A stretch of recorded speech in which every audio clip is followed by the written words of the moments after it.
Hello friends, स्वागत है आपका हमारे YouTube channel let's learn stenography पर। डिक्टेशन की स्पीड रहेगी 100 शब्द प्रति मिनट। इस डिक्टेशन की पीडीएफ आपको हमारे Telegram channel let's learn stenography पर मिल जाएगी, जिसका लिंक डिस्क्रिप्शन में दे रखा है। मेन डिक्टेशन से पहले 1 मिनट का ट्रायल डिक्टेशन बोला जाएगा, जिसका आपको अनुवाद नहीं करना है। आपको सिर्फ मेन डिक्टेशन का ही अनुवाद करना है। डिक्टेशन में कोमा, विराम और पैरा बोला जाएगा, इसलिए सभी ध्यानपूर्वक डिक्टेशन लिखें। तो चलिए सबसे पहले 1 मिनट का ट्रायल डिक्टेशन लिखिए। ट्रायल डिक्टेशन शुरू होगा 5 सेकंड बाद।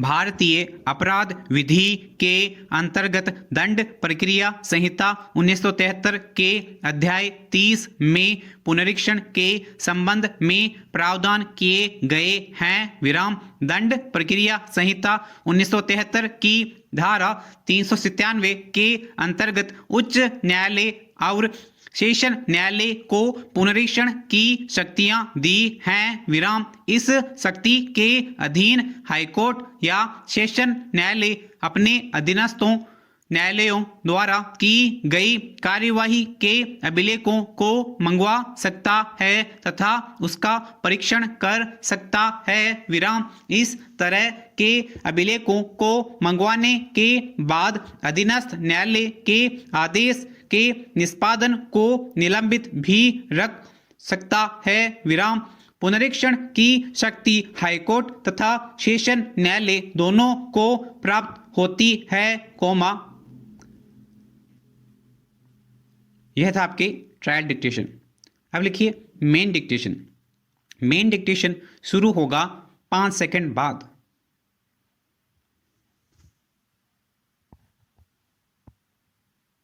मनोवैज्ञानिकों का मत है कि फूल इंसान की श्रद्धा और भावना का प्रतीक चिन्ह है, जबकि यह व्यक्ति की मानसिक स्थितियों से भी परिचय कराता है। विराम फूलों के अलग अलग रंग और सुगंध अलग अलग प्रकार के प्रभाव उत्पन्न करने की शक्ति रखते हैं। विराम कई फूलों में गुण भी पाए जाने का प्रमाण है। विराम फूलों की दुनिया में गेंदे का फूल सर्वाधिक लोकप्रिय और विश्व में बहुलता लिए है। विराम फूलों को अलग अलग तरह से भी बनाए जाते हैं। विराम पुराने जमाने से लेकर आज तक फूलों को वैवाहिक समारोह है, जन्मदिवस और अन्य आयोजनों में इसकी सजावट खूबसूरत और आकर्षक होती है। विराम इसके अतिरिक्त कभी कभी हम अपने प्रियजनों को खुश या किसी मांगलिक अवसर पर उन्हें फूलों का गुलदस्ता भेजकर अपनी आत्मीयता का प्रदर्शन भी करते हैं। विराम धरती से विदा हो रहे व्यक्ति को भी हम पुष्प अर्पित करना नहीं भूलते। विराम हम कह सकते हैं कि फूल हमारे जीवन से मृत्यु काल तक हमारा साथी बना रहता है। विराम पैरा फूलों की महत्ता के किस्से अनेक हैं, जो हमें इसके गुणों को समझने का अवसर प्रदान करते हैं। विराम फूलों का संसार निराला है, जिसके वर्णन हर ग्रंथ में है। विराम फूलों के बारे में कई मान्यताओं का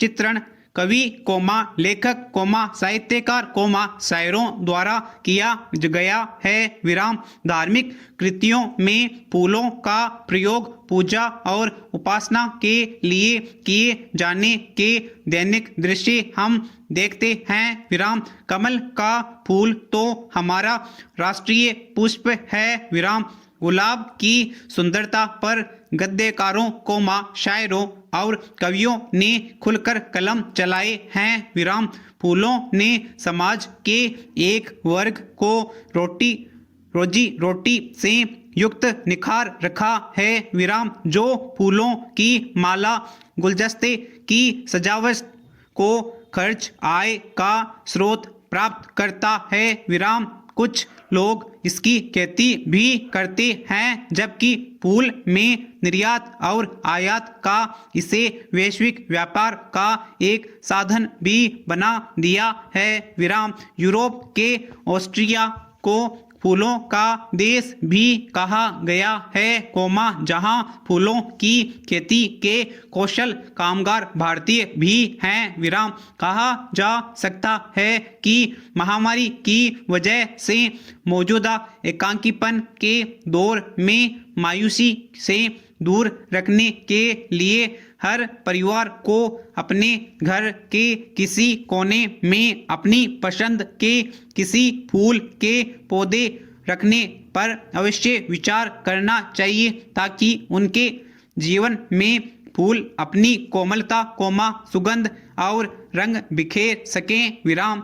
दुनिया के कई देशों में वार्षिक रूप से फूल महोत्सव बनाए जाते हैं, जहां पर्यटकों की भरमार लगी रहती है। विराम। पेरा।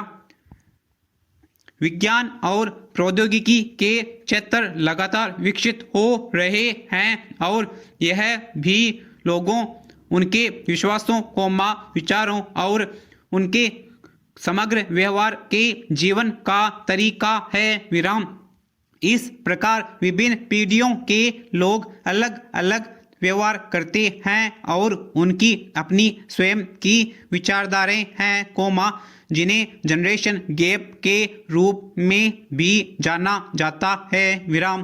विभिन्न पीढ़ियों से संबंधित लोगों को अलग अलग नाम दिया गया है, जहां आज़ादी से पहले पैदा हुए लोगों परंपरावादी करार दिया गया है, वहीं इसके बाद जन्मे लोगों को कोबेरस कहा जाता है, जो 1965 और 1980 के बीच पैदा हुए। उन्हें जनरेशन एक्स और 1980 से 1999 को जनरेशन वाई के नाम से जाना जाता है। विराम। यहाँ कुछ ऐसी चीजें हैं, जो स्पष्ट रूप से इन पीढ़ियों के बीच अंतर को दिखाती है। विराम। पुरानी पीढ़ी से जुड़े लोग एक संयुक्त परिवार में रहते थे और वे चीज़ों को साझा करने और उनकी देखभाल करने में विश्वास रखते थे, हालांकि समय के साथ यह विचारधारा बिगड़ती चली गई। विराम। वर्तमान पीढ़ी स्वतंत्रता चाहती है और बहुत कम लोग संयुक्त परिवार में रहने के परंपरागत तरीके का पालन करना चाहते हैं। विराम। लोगों की समग्र जीवन शैली में काफी बदलाव आया है। विराम।